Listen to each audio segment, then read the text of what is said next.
Hola a todas y todos, bienvenidos, bienvenidas. Mi nombre es Fabrizio Lorusso. Esta es la colaboración semanal para el canal del amigo Jesús Escobar y que tiene que ver con las principales acciones y medidas enviadas, de hecho, el jueves 27 al Congreso de la Unión por parte de la presidenta Claudia Sheinbaum en materia de desaparición y búsqueda de personas.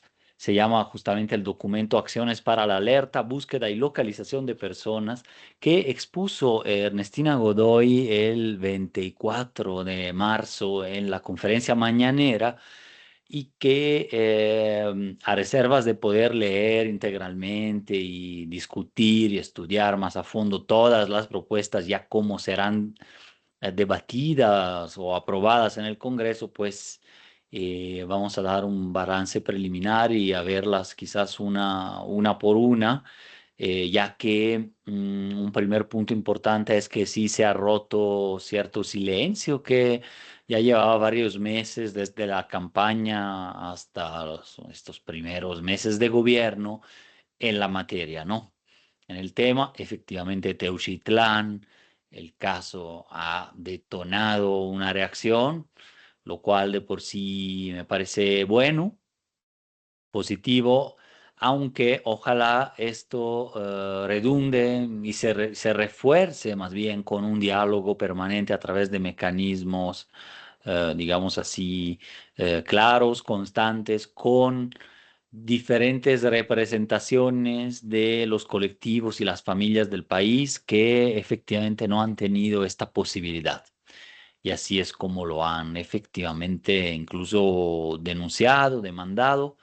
Y entonces estas medidas llegan un poco de manera sorpresiva y no tan discutidas o compartidas. Recordemos que en cualquier política pública la legitimidad y la operatividad también surge de procesos participativos, ¿no? Entonces, eh, hay una urgencia de ciertas medidas que se aprecia y por otro lado, se auspicia, ¿no? Pues, a varios comunicados de familiares de personas desaparecidas, invitan justamente, digamos, de ahora en adelante en establecer un diálogo mucho más concreto, mucho más como una hoja de ruta, más que ya un cierre de medidas y reformas en esta ocasión, como que ya para todo el sexenio, porque realmente tanto las áreas de oportunidad y mejora en estas propuestas, ahorita me voy a basar en el documento que presentó la consejera jurídica justo el día 24 en la mañanera, pero tanto las áreas de oportunidad como nuevas posibilidades, ¿no? Propuestas novedosas o em, reforzar algunas que ya estaban, sí están ahí, están en la agenda y no están incluidas, ¿no? Entonces, voy a compartir pantalla en el sentido de que me permito que veamos primero esta que simplemente nos dice que las principales reformas tienen que ver con la Ley General de Población y la Ley General en materia de desaparición forzada cometida por particulares y del Sistema Nacional de Búsqueda. Esto como para evidenciar que sí son las dos principales leyes involucradas. Y aquí podemos ver, leer las principales acciones. Ha circulado también de alguna manera un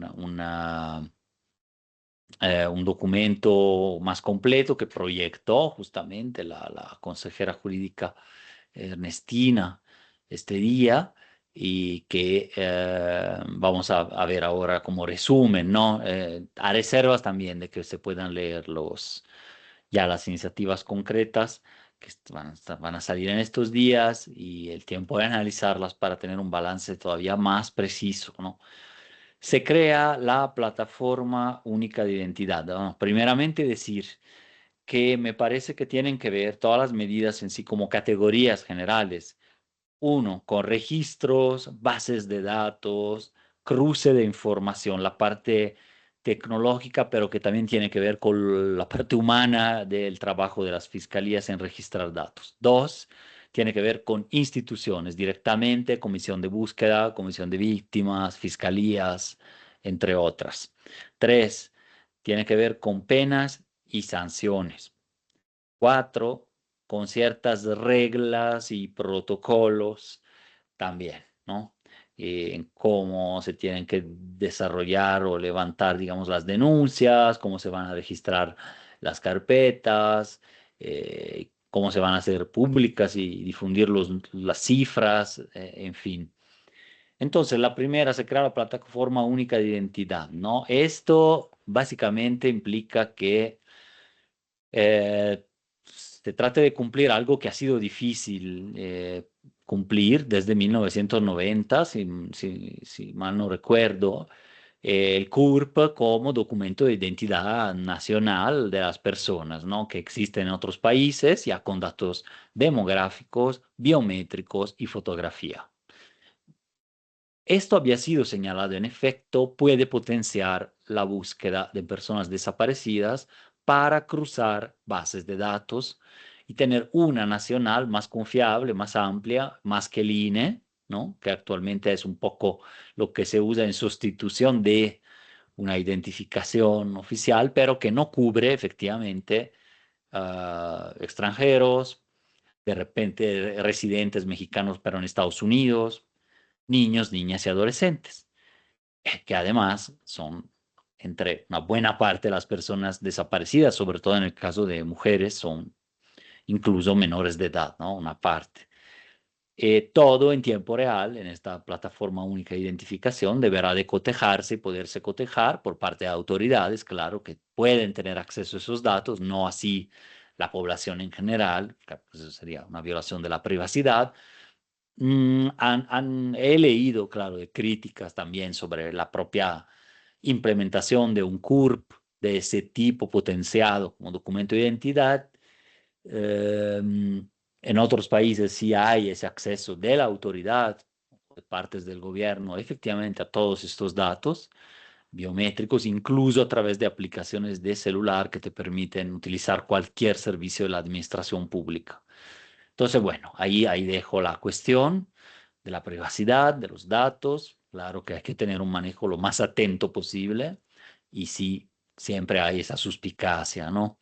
De la venta, incluso de la información o la corrupción relacionada con esto.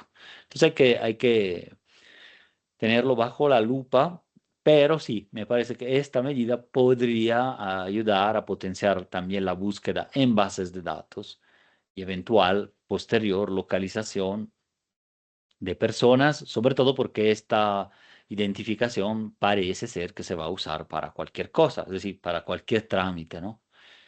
Entonces, esa capacidad de consultas en tiempo real ya ha subido toda la información a esa plataforma única de identidad, debería ser como que la propuesta novedosa en este sentido.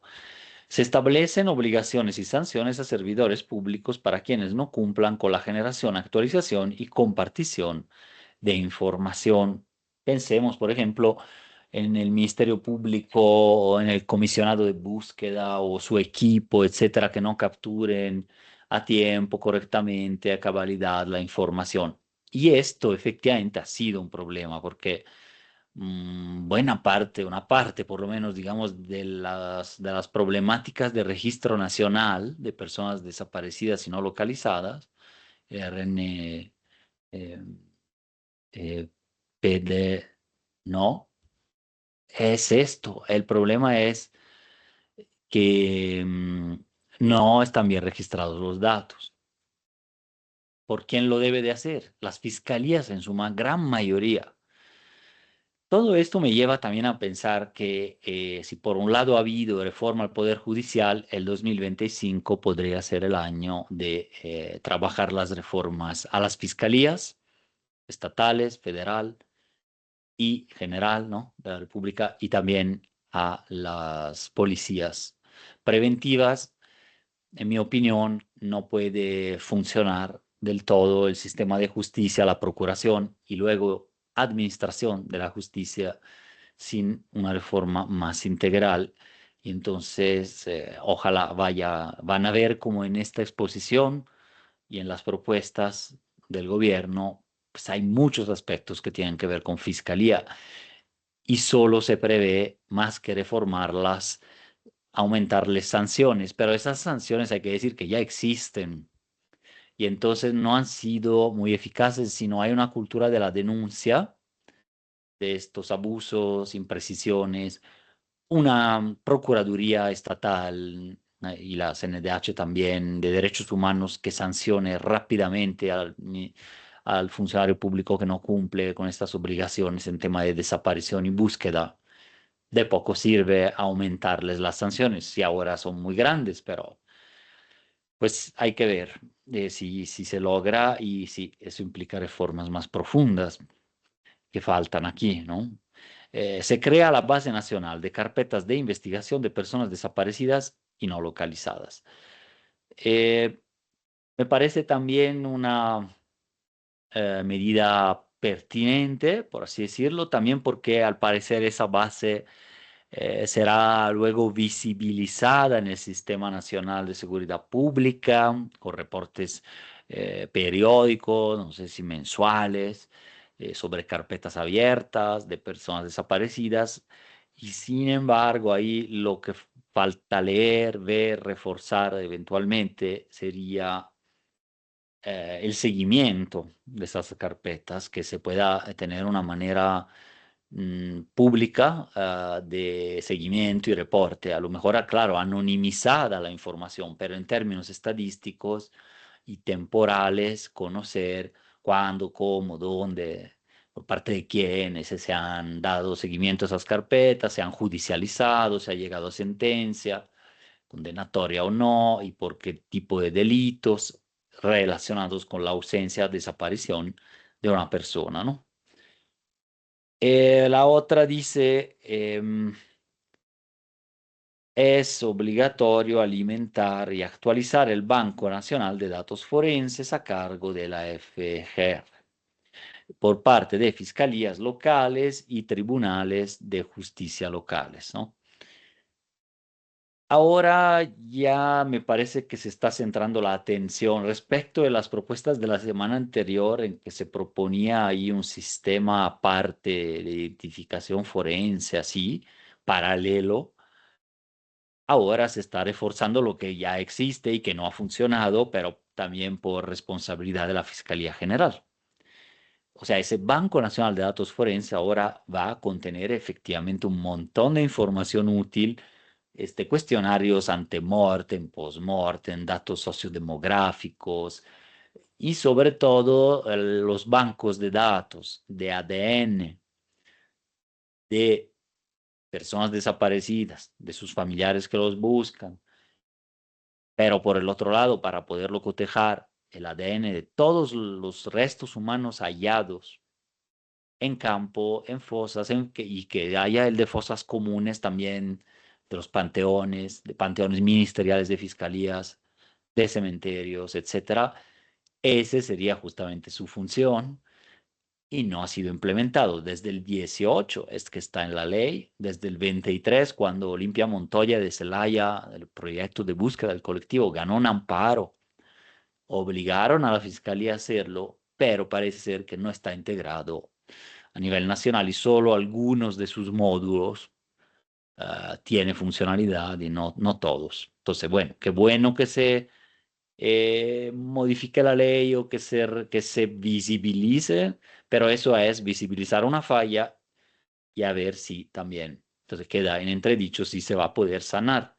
Pero bueno, se supone que esto ya va a ser parte de un sistema más integrado, digital y de empuje legal para que funcione. Entonces, la esperanza es que sí, porque también ahí hay un área de oportunidad importante, ¿no? Se obliga a las fiscalías estatales a fortalecer sus capacidades para tareas de búsqueda e investigación.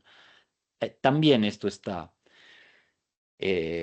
por eso habría que pensar en una reforma más profunda de raíz de todo este sistema de procuración de justicia, más allá de la pseudo autonomía que se les dio en 2019, en donde muchas pasaron de procuradurías a fiscalías y se les dio efectivamente un proceso de elección del fiscal, la fiscal en cada estado más eh, compartido, independiente, entre poderes del estado, el ejecutivo y el legislativo, pero no necesariamente autónomo en este sentido.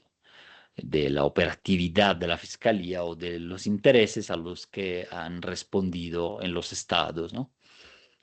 Entonces, capacitar más, formar, implica también más recursos. Acá viene un punto, por ejemplo, en Guanajuato, que es una fiscalía muy poderosa, creo que es la tercera del país en términos de recursos.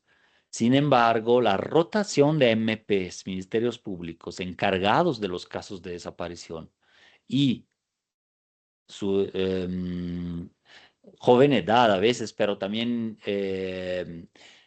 la saturación que tienen de número de carpetas han sido problemas endémicos, señalados por las familias que se traducen a veces en malos tratos, pero sobre todo en un escaso seguimiento de los casos, a veces hasta imposible de forma estructural por el contexto y el número de casos. Bueno, eso más que hay que ver cómo se les obliga a hacerlo y que no sea solo de fachada. Entonces, ese es otro punto que me parece que nos deja expectantes, ¿no? En ese sentido, y que igual ameritaría esa famosa, ya pluricitada en este espacio ahorita, reforma de las fiscalías y también las policías, incluyendo la policía ministerial de investigación, pero sobre todo las policías em, eh, locales, que ¿qué quiere decir? Está del estado, del municipio, pero que tienen que ver con búsqueda de personas, porque recordemos que se tienen que crear, y también tampoco acá ha habido un refuerzo de la ley, se ha dejado al lado ese elemento de las células o grupos municipales de búsquedas que se involucran las policías locales y las comisiones de búsqueda de los estados y otros actores, sobre todo municipales, ¿no? Esas han sido un eslabón muy, muy débil y a la merced realmente de la voluntad política del municipio, ¿no? Por ejemplo, en León funciona relativamente bien.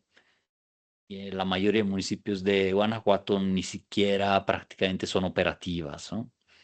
Las células de búsqueda. Entonces, bueno, es otro aspecto que se pudiera mejorar. Ahora, si buscan, hay comunicados interesantes de programas en derechos humanos, por ejemplo, del circuito de las Iberos, pero también de, el movimiento por nuestros desaparecidos y de los colectivos más activos del país, a nivel incluso individual, y de organizaciones de sociedad civil, eh, que sí señalan otras y muchas áreas de oportunidad acá. Entonces, sí hay que hacer un resumen de todos esos documentos, pronunciamientos y escucharles, porque si el fin es buscar y encontrar, pues tienen mucho que decir, ¿no? Y a partir de, de una labor hecha con los colectivos y las familias. Entonces, esto diría que en parte, en buena parte falta, ¿no? Se incrementan penas a quienes cometan el delito de desaparición forzada y desaparición cometida por particulares. En general, el mayor punitivismo, es decir, aumentar penas, no resuelve los problemas de crimen y delincuencia. Está comprobado desde hace incluso siglos. Podría servir a manera de mensaje en el corto plazo, pero no es una vía de por sí. Em, Cuidado también a que no se superen las penas previstas, por ejemplo, por homicidio y feminicidio. No sé ahora cuánto quieren incrementar penas. Probablemente las van a homologar con las de secuestro, porque es algo que la presidenta había mencionado. Ahí en una cosa que luego no quedó, en que se pensaba homologar el delito de secuestro con el de desaparición. Yo creo que eso no quedó, no hubiera tenido mucho sentido, la verdad. Los protocolos sí son distintos e incluso un fiscal tiene que investigar, por ejemplo, puede investigar secuestro, pero si la persona sigue desaparecida, también utiliza los protocolos de búsqueda y de investigación de casos de desaparición, ¿no? Pero investiga el delito como bajo el tipo penal de secuestro y luego lo puede modificar, es como en la averiguación previa lo hace, ¿no? La carpeta de investigación, como se dice ahora, pero tendencialmente puede investigar incluso más delitos, cambiarlo después. Y aún así, el protocolo de desaparición lo tiene que seguir porque la persona está desaparecida independientemente de la serie de delitos que se estén investigando ahí. En fin, entonces hay que ver eso de las penas para que no se rompa ese equilibrio que ha habido entre los delitos de desaparición, los de secuestro y el propio homicidio, ¿no? Que normalmente tiene penas mayores. Eh, Se incorpora a privados en la obligación para generar y compartir información útil para búsqueda de personas respetando la ley de datos personales. Ya existe esto también. Si se refuerza, se hace hincapié, se visibiliza, creo que está bien, pero no lo han podido cumplir. Hay partes de la ley, creo que es el artículo 38, pero en que se mencionan demasiadas justificativas posibles para un funcionario público que rechace de colaborar en búsqueda. No, no abra una instalación o no dé información pertinente, que las cámaras, etcétera. Y más hay para el privado que puede efectivamente no ser tan colaborativo como se necesitaría en estos casos. Ahora, si se potenciara esto, y se modificara ese artículo en que no se le da al funcionario público tanta facultad de justificar de por qué no está apoyando, básicamente eso quiere decir ese artículo, bueno, qué bueno, pero no he podido ver si va por ahí. Hay que ver exactamente si, ¿no? En los detalles es lo más importante en este tema. Más adelante se fortalece a la Comisión de Búsqueda, Nacional de Búsqueda y el registro. Se dividirá entre registros de fiscalía y otros. Ahora, primero, eso de reforzar a la Comisión Nacional, también se puso de reforzar a la Comisión Nacional de Víctimas, la Ejecutiva de Atención a Víctimas, la CEAV. Siempre es positivo, sobre todo si eso implica también mayor recurso y mejor gasto de ese recurso enfocado a las víctimas, por un lado. Por ejemplo, muy poco ha sido reconocido, ahí hablan de un concepto de víctimas, ¿no? Del hecho victimizante, la desaparición de un familiar, por ejemplo. No se reconocen muchísimos efectos no colaterales, centrales en la salud de las personas cuando son afectadas con enfermedades degenerativas, crónicas, dentales, que el cáncer, etcétera. Las mamás, ¿no? Las buscadoras. Como que el sistema de cobertura, em, los fondos de asistencia, de emergencia de la Comisión de Víctimas son insuficientes siempre. Y además, subordinados a criterios tendencialmente revictimizantes, como hice este ejemplo, ¿no? Entonces, eso, por ejemplo, es un hecho y no sé si ahí entra el fortalecimiento de esa comisión también en este aspecto. Por lo que se refiere a la Nacional de Búsqueda, se hablaba de mejorar tecnología, capacidades, equipos. Eso siempre creo que es bienvenido. Y el análisis de contexto. Eso ha dejado que desear. Es una obligación de las fiscalías y de las comisiones de búsqueda de los estados y la federal de realizar análisis de contexto. Se ha manoseado mucho el concepto, aunque el protocolo de búsqueda lo define de manera más precisa. La de búsqueda tiene que hacer análisis de contexto para la búsqueda, para generar líneas de encontrar personas. Un plan de búsqueda. Incluso han faltado los planes regionales de búsqueda, macro regionales y estatales. Eso no sé si va a entrar en la ley, también sería algo que falta, reforzar eso. Pero bueno, en análisis de contexto ha dejado que desear, no se ha hecho ese trabajo fino de contextos, microcontextos locales. Por ejemplo, aquí la zona metropolitana de León es un microcontexto, es diferente de Pénjamo, que es fronteriza con Michoacán y aquí es fronteriza con Jalisco. Entonces está muy cercana a esas situaciones que hemos visto en los Altos, en Lagos de Moreno, e incluso en Teuchitlán, Tala, Guadalajara, ¿no?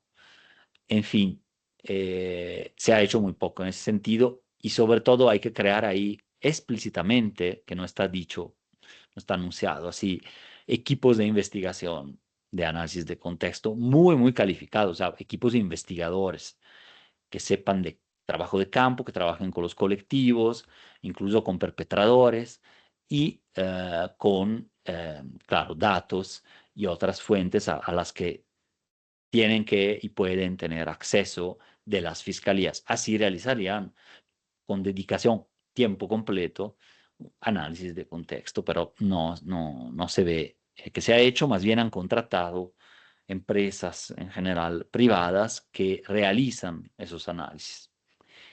El registro, dividirlo entre la parte de registro donde son las fiscalías que meten los datos y la parte de registro en donde son las comisiones de búsqueda o los ciudadanos que meten los datos al sistema. Creo que es bueno hacer claridad ahí y separar los datos, ¿no? Como tal. Pero hay que recordar siempre que, independiente de esto, ese registro no es un instrumento de contabilidad de datos y de cuántas personas desaparecidas hay y sus características. Eso sí sirve y lo hay, aunque está en parte mal hecho porque capturaron mal los datos en su momento. Pero bueno, sanando todo eso, incluso a ver si las sanciones funcionan o no para eso, yo creo que más bien los ministerios públicos a veces son propiamente más incompetentes en hacerlo, saturados, o bien no hay capacidad tecnológica para meter datos a ciertos registros, por ejemplo, los panteones, ciertas fiscalías, así pueden tener una estructura digital ausente completamente o anticuada, ¿no? También. Entonces, también ahí está la inversión. Fosas comunes, cementerios, registro de fosas clandestinas que son inexistentes, aunque la ley lo mandata hace 7 años, no existen. Entonces, ni el federal ni los estatales, de fosas, por ejemplo, me refiero. Eh, entonces, veo ahí una dificultad hasta primordial en integrar esos archivos más que simplemente preverlo en la ley, ¿no? Hay que prever también ese recurso, capacitación, más allá de la obligación o la sanción, ¿no? Entonces, mm, la otra cosa que hay que ver si queda y cómo era el centro de identificación humana, retornar a ese proyecto abandonado por ahí del 2023 que estaba dando señales de que funcionaría, pero nunca fue implementado como tal y era una señal positiva.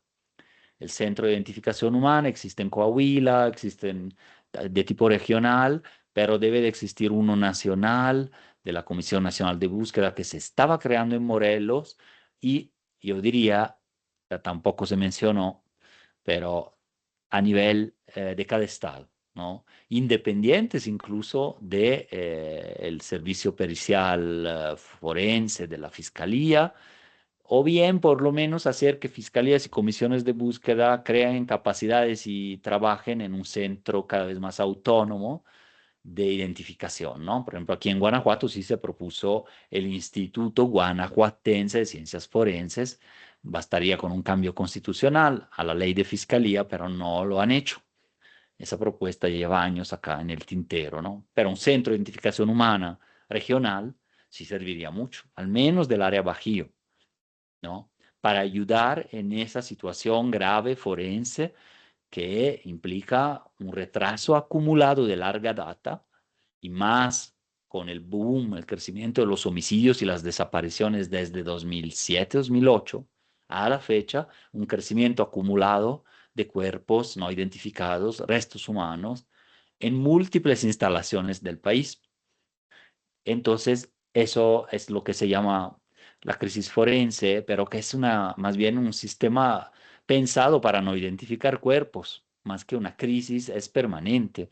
Entonces, se puede combatir con medidas permanentes estables, estructurales, eh, que apoyen en eso, en resolver esos 72.000 cuerpos y más que se van acumulando no identificados, que pudieran ser probablemente buscados por sus familias y las autoridades con un costo humano, emocional y económico del Estado en eso.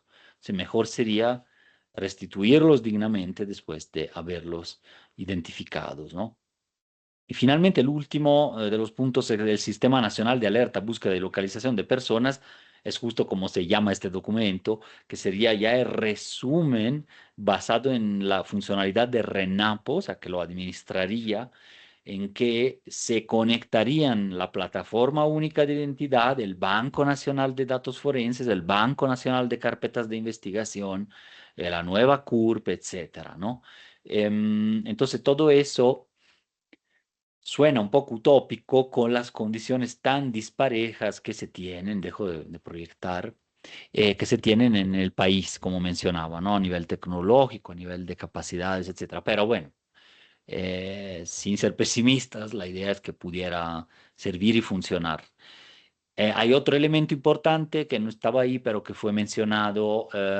Los ministerios públicos tendrán la obligación de abrir carpeta de investigación, entonces, y ya la investigación de personas sin esperar 72 horas. Quisiera explicar esto para cerrar más o menos, porque no ha sido tan fácil de entender.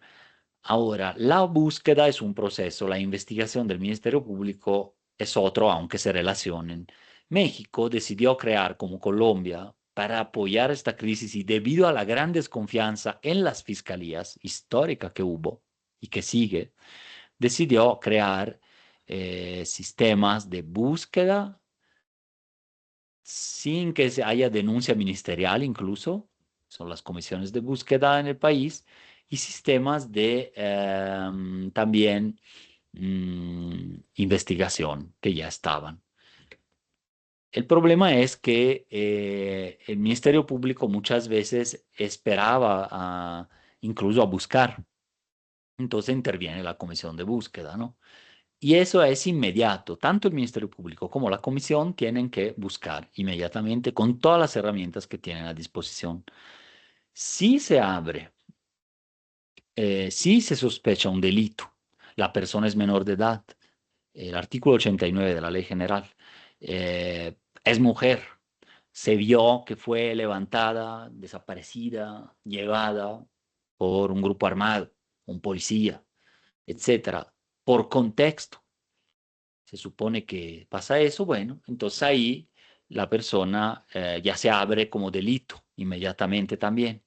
En cambio, si no se daban esos casos, el MP tenía la facultad, tiene, de esperar hasta 72 horas. Pasadas 72 horas, que ya se está buscando la persona porque ya se reportó, entonces la búsqueda empieza ya, pero a las 72 horas se refuerza con la investigación ministerial, ahí sí, de cajón.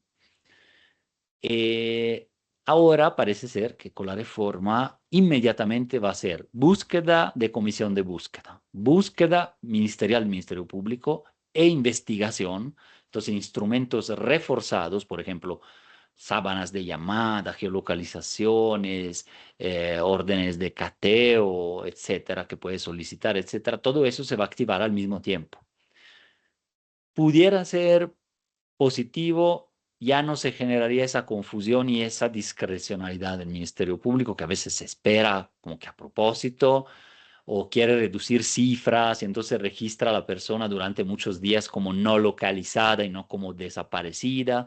Por eso en Guanajuato también se quitó la categoría de la persona no localizada y se llama solo persona desaparecida porque la no localizada quedaba en la ambigüedad, ¿no? Era esos casos en que no se sospechaba delito antes de los 3 días y entonces se activaba una búsqueda.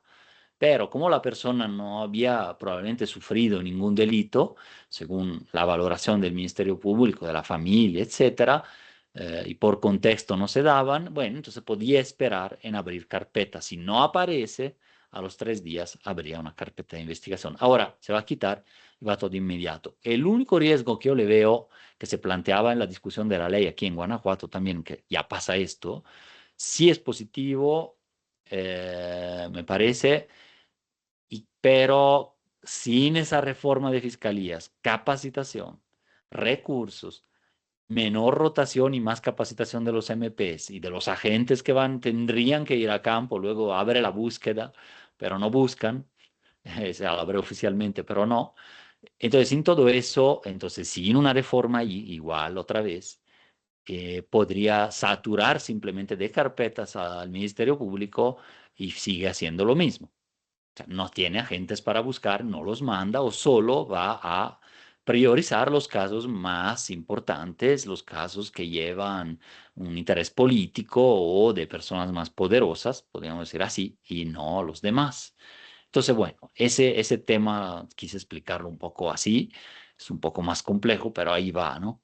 Entonces, lo que hay que reforzar en todo esto, reforma a fiscalías, policías, el tema de la impunidad, más que sanciones y penas, nada más es cuántas carpetas de investigación llegan a condena o absolución, pero algún tipo de justicia al final. Entonces, reforzar también criterios de oportunidad de la ley de desapariciones para que exista esa situación, esa negociación. Es feo decirlo así, pero es una negociación entre justicia y verdad. Reducirle alguna sanción o pena incluso a perpetradores con consentimiento de las familias, de los investigadores, etcétera, a cambio de conocer, pero de manera certera, el paradero de la víctima directa, de la persona desaparecida. Eso en algunos casos ha funcionado. Existe en la Ley General ese criterio de oportunidad, pero habría que ver cómo ha funcionado, hacer un balance real de eso. Me parece que muy poco y eventualmente reforzarlo, porque ese es un principio también de eso que se llama la justicia transicional. Hay momentos en que se puede trabajar, negociar en tema del delito de desaparición a favor de poder encontrar a la persona y ojalá a lo mejor con vida, ¿no? El criterio de oportunidad funciona un poco mejor así a veces, cuando la persona está todavía con vida, alguien dice, da ayuda a dar con ese paradero, siendo responsable de eso, y entonces se le descuenta, se le da ciertos beneficios. Pero incluso para algunas familias podrían, quizás, y eso se lo preguntaríamos, y debe ser un diálogo efectivamente nacional, podrían aceptar incluso en casos de que ya la persona esté sin vida, pero el perpetrador ayuda a dar con el paradero, ¿no? Otro tema que quedó fuera, protección, seguridad. El mecanismo federal de protección de personas buscadoras no existe. Existe el de periodistas y el de derechos humanos, de defensores, y las buscadoras entran ahí de vez en cuando, un poco con esa discrecionalidad del mecanismo, con pocos recursos y mecanismos no del todo efectivos, sobre todo para sacarla de situaciones de urgencia y riesgo inminente en el mero momento. Entonces, personas de colectivos expuestas, en búsqueda, etcétera, necesitan eso y ahí no está ampliado ese derecho que no lo es, porque no se transforma ni en un derecho. Y queda de ver y falta, y aquí termino, dos cosas más. El Plan Nacional de Exhumaciones que debe estar a cargo del FGR es importantísimo para que todos los cuerpos que están en fosas comunes, muchas veces abandonados ahí, puedan rastrearse e incluirse en ese Banco Nacional de Datos Forenses y buscar personas también ahí. Y los sistemas nacional de búsqueda y el sistema nacional de víctimas, que son esas reuniones entre todas las autoridades que contribuyen al tema, ¿no? Se han descafeinado, se han, digamos así, prácticamente abandonados en su funcionalidad, que es justo la interinstitucionalidad de cómo debería de funcionar esa cooperación en materia de búsqueda, desaparición, y también los consejos ciudadanos quedan por meses sin funcionar, no se convocan, y ahí es un menosprecio hacia la participación de personas especialistas, organizaciones acompañantes y familiares en el sistema, ¿no? Entonces, serían otros dos puntos, áreas de oportunidad importantes, y es por la esperanza de que esto pueda justamente continuar de la mejor manera y con este diálogo y retroalimentación de, digamos así, entre autoridades, sociedad civil y familiares en búsqueda. Un abrazo y un saludo a todas y todas. Nos vemos a la siguiente.